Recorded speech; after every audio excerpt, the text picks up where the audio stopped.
หันธรรมยังเมตตาภรนังกโลมะเสอาหังสุขิโต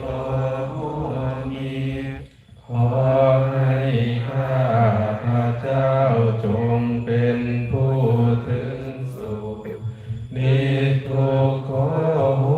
มิจงเป็นผู้ไร้ทุกข์อาเวโลโหมิจงเป็นผู้ไม่มีเวรอาพยาปัสโชโหมิจงเป็นผู้ไม่เบียดเบียนซึ่งกันและกันอานิโคโหมิจงเป็นผู้ไม่มีทุกข์สุขีอัตตานังอริหาลามิจงรักษาตนอยู่เป็นสุขเถิดสัพเพ